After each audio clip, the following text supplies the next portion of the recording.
స్ఫూర్తి India news కు స్వాగతం. బులెటిన్ లోకి వెళ్లే ముందు మన ఛానల్ ను ఇంకా సబ్స్క్రైబ్ చేయకపోతే ఇప్పుడే సబ్స్క్రైబ్ చేసుకోగలరు. వరంగల్ జిల్లా కాజీపేట రైల్వే స్టేషన్లో గోదావరి ఎక్స్ప్రెస్ నిలిచిపోయింది. దాదాపు గంటకు పైగా రైలు కదలకపోవడంతో ప్రయాణికులు తీవ్ర ఇబ్బందులు ఎదుర్కొన్నారు. కారణం, రైలులో ప్రయాణిస్తున్న ఓ వ్యక్తికి ఆకస్మికంగా గుండెపోటు రావడంతో మృతి చెందడమే. ఆ మృతదేహం అప్పగింటపై ఏర్పడిన ఉద్రిక్తతతో కాజీపేట స్టేషన్లో తీవ్ర ఆందోళన నెలకొంది. విజయవాడ నుంచి హైదరాబాద్ దిశగా వెళ్తున్న గోదావరి ఎక్స్ప్రెస్ కాజీపేట రైల్వే స్టేషన్కు చేరుకుంది.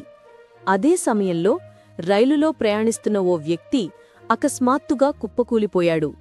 సహప్రయాణికులు వెంటనే ఈ విషయం రైల్వే సిబ్బందికి తెలిపారు.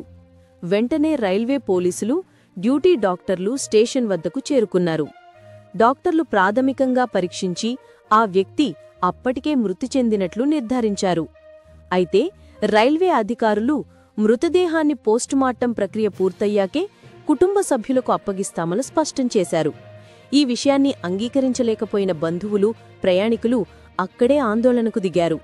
డెడ్ బాడీని వెంటనే ఇవ్వాలని రైలుని ఎందుకాపేశారని ప్రశ్నించారు. కొంతసేపు అక్కడ ఉద్రిక్త వాతావరణం నెలకొంది. ఈ ఘటనతో రైల్వే ప్లాట్ఫాంపై పెద్ద ఎత్తున రద్దీ ఏర్పడింది. గోదావరి ఎక్స్ప్రెస్ సుమారు గంటసేపు కాజీపేటలోనే నిలిచిపోయింది. అనంతరం పోలీసుల జోక్యంతో పరిస్థితి అదుపులోకి వచ్చింది. రైల్వే వైద్యులు పూర్తి నిర్ధారణ తర్వాత మృతదేహాన్ని హాస్పిటల్ మార్చ్యువరీకి తరలించారు. ఒక ప్రయాణికుడి ఆకస్మిక మరణం కాజీపేట స్టేషన్ కార్యకలాపాలను పూర్తిగా స్తంభింపజేసింది. ఇలాంటి సంఘటనలు జరగకుండా రైల్వేలో ఎమర్జెన్సీ వైద్య సౌకర్యాలను మరింత మెరుగుపరచాలన్న డిమాండ్ కూడా వినిపిస్తోంది.